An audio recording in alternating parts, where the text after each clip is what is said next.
Alrighty, guys. God, I always forget to shut my door. Hold on. It gets hot in my room, so I always have my door open, but I don't want to wake anyone up, so I'm gonna close my door. Alright, so guys, we're gonna go over this two-game slate. I'm very, very excited for this two-game slate.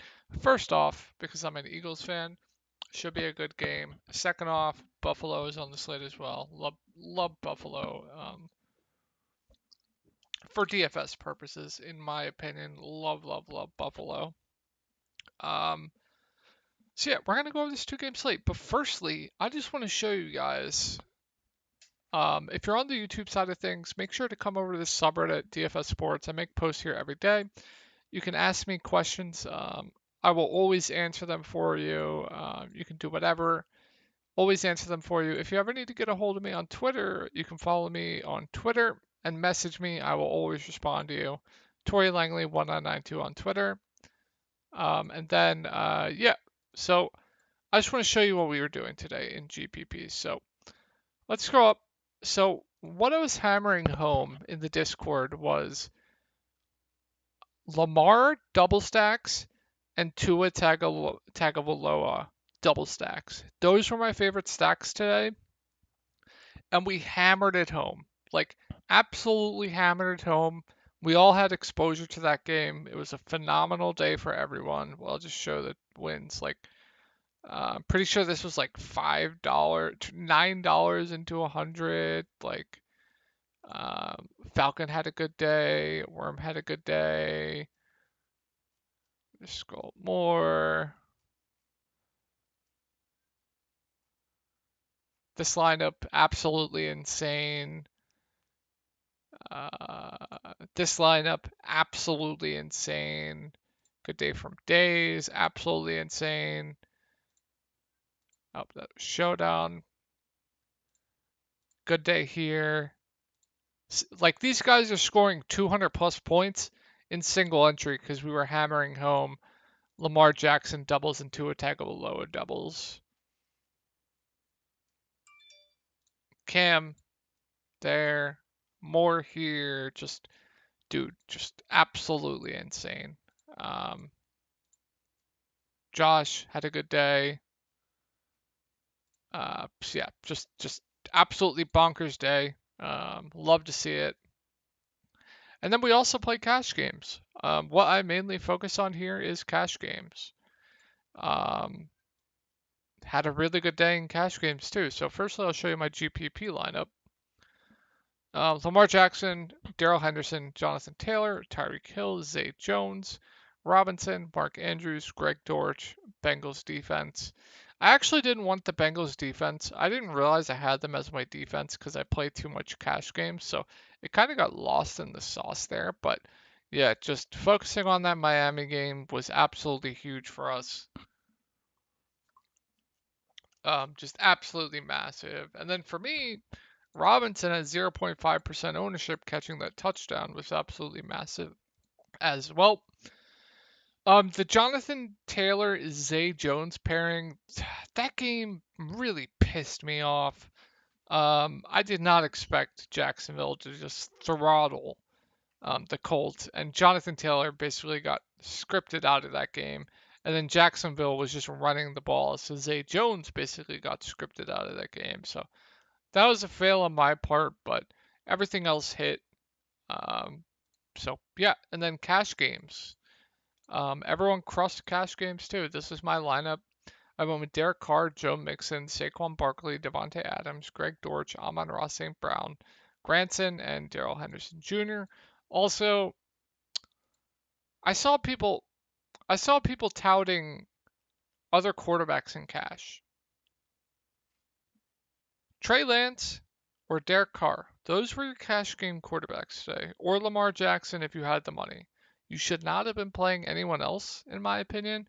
Really unlucky if you did play Trey Lance. He did get injured. Unfortunately, he's out for the season. But I'm seeing people tout on Twitter about cash games, and they're throwing like I don't know. I don't know who it was, but they're throwing quarterbacks out there that aren't named Lamar Jackson, Derek Carr, or Trey Lance. So that was very interesting to see. Like, I guess Daniel Jones was fine, but definitely would have preferred getting up to Carr or Lance. So yeah, really, really good day overall. Hoping to continue that for tomorrow. So we'll go over the slate. We'll go team by team, I guess. Since it's a smaller slate, maybe we'll just go position. We'll go team by team. So Tennessee, definitely my least favorite team to target. Actually, we'll go over quarterback first, and then we'll go team by team. So Josh Allen, 7.8K. I definitely do prefer Jalen Hurts for the discount, but Buffalo has the highest team implied total on the slate. I believe it's 28.5. Phenomenal offense. My only issue here is I don't think Tennessee's that good, and I think this game could get out of hand pretty early on, and then they just run the ball down Tennessee's throat. That is my only concern. I think this Minnesota Philly game is definitely going to be a lot closer. Buffalo Bills are 10-point favorites, so that's just my concern. But you can never go wrong with Josh Allen. You know, they're going to throw the ball a decent amount. Obviously, one of the best fantasy quarterbacks in all of football. They have tremendous offensive weapons with Stephon Diggs. We're going to have to monitor the Gabe Davis news.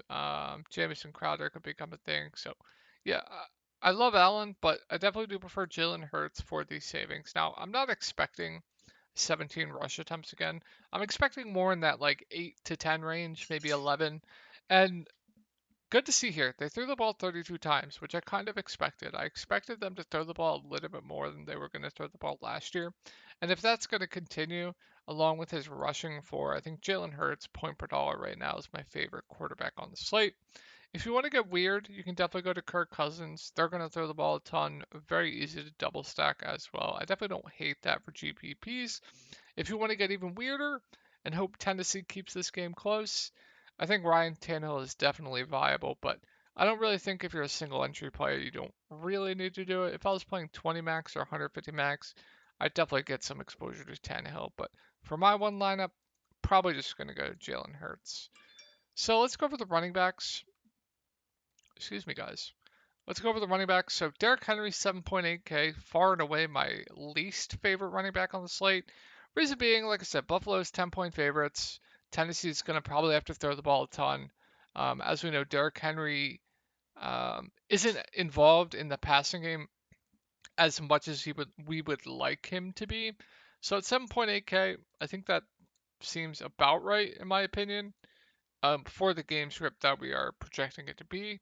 Dalvin Cook's fine, but I think there are two running backs that stand out a lot more.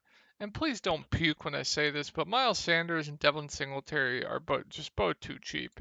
The touchdown variance I think is going to go back in Miles Sanders' favor. He got goal line carries as well, which definitely helps him. He had around 15 touches, which is what we want from a running back. They are at home. I believe they are favored. He will be involved in the passing game some. So you have a $5 running back here at 5.5K. So I think Miles Sanders' point per dollar looks like one of the best, if not the best running back on the slate. And I think Devin Singletary at 5.3K also looks like one of the better running back plays on the slate. I'm not expecting him to only get 8 carries here. I'm really not. I'm probably like Miles Sanders. I'm expecting around 15 or so touches in this game. And Zach Moss isn't going to get targeted 6 times. I do expect some of those targets to go to Singletary. So for that reason being, especially with them most likely going to be playing from ahead, I think these two cheap guys really stand out to me right now. Especially with what it allows you to do in GPPs if you play these two guys. If I had to pick between Cook and Henry, definitely going to be Cook. But I think in this situation, Miles Sanders and Devin Singletary are definitely the way to go because it allows you to get up to these studs at wide receiver, which the wide receiver position has just way more upside. So we'll go over the defenses and then we'll get into the wide receivers. So I'm going to say this again. It sounded like a broken record. You want to target a defense that's going against a team that's going to drop back a lot, that's going to throw the ball. What that does for you, it allows your defense to have a higher ceiling with sacks, fumble recoveries, interceptions, pick sixes, etc., etc., etc. So, what team is going to be dropping back a lot? It's going to be the Minnesota Vikings. So, Eagles, I think, are my favorite defense, but If I had to choose another one, it definitely would be Buffalo at 3,200. But I definitely like the Eagles at 2.4K. Also, I want to go over some roster construction real quick before we go into the wide receivers. So on a 2-game slate, you can play 4 players from one game. You don't from one team. You don't have to stick to your rules of like, oh, I'm only going to double stack and then I'm going to bring back.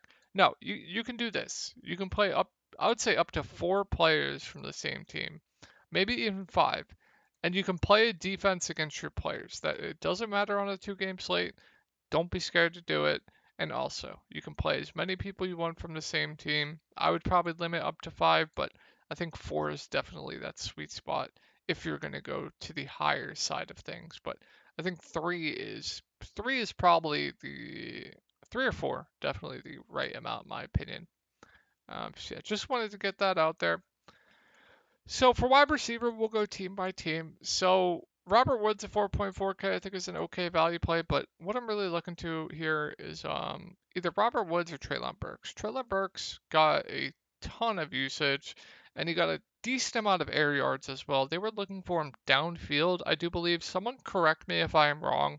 I do not watch the Tennessee Titans, but I do believe I'm right that they were targeting him downfield a decent amount, which is very good for his ceiling.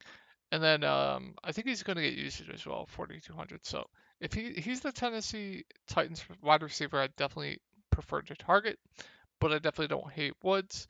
Probably not going to get to anyone else on the Tennessee side of things. So this price on Stephon Diggs is just an absolute joke. He's going to be 100% owned tomorrow. I don't understand this price. You play Stephon Diggs, you call it a day. I don't have to go over why Stephon Diggs is a good play at that price tag. Absolutely love Stephon Diggs there. Gonna have to monitor the Gabe Davis news. So if he is out, I think Jamison Crowder at 4K makes for a good value. He'll probably play in the slot with McKenzie. And then we're going to have to monitor news on Twitter who is going to be playing on the outside. It's probably going to be Kumaro or Shakir. Let's pull up the depth chart. If I had to guess, probably be Shakir. Probably. But we're going to have to monitor Twitter for that. Obviously, if it comes to that, they're definitely viable. But that's something we're going to have to look for tomorrow. I will definitely post updates on Reddit and in the Discord.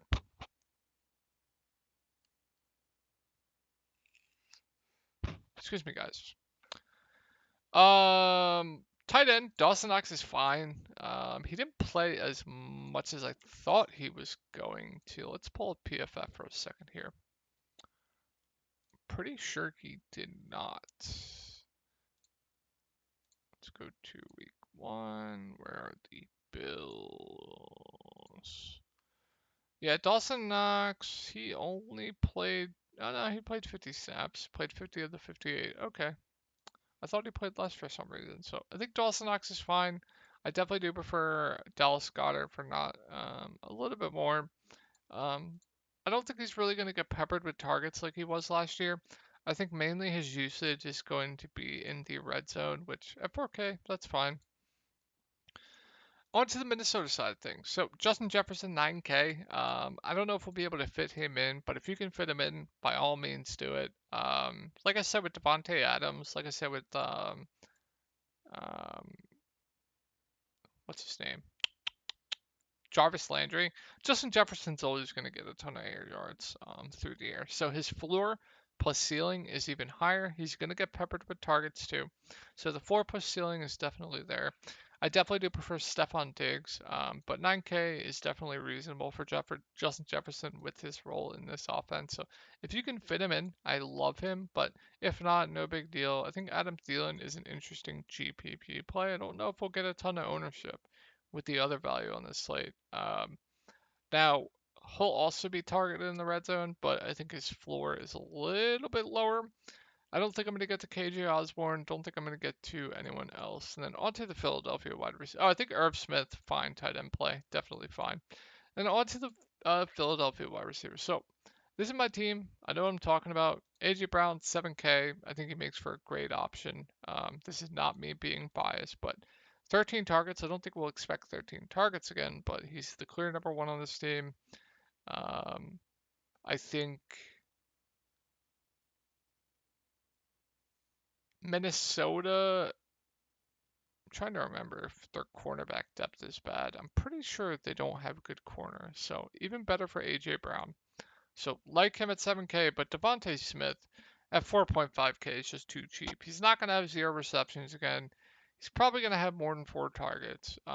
When you he's going to be in one-on-one coverage, especially with the opposing corner, their best corner being on AJ Brown. So yeah, Devontae Smith, I think looks like a very, very good value on this slate. Probably not going to get to anyone else. And I think if you have the money, you just get Dallas Goedert. He's the guy that's always going to be involved, always going to be targeted, gets inside the red zone targets as well. So Goddard, by far and away, my favorite tight end option on this slate. So yeah, I think that's it, guys. I hope you had a good week too, and I will talk to you guys tomorrow.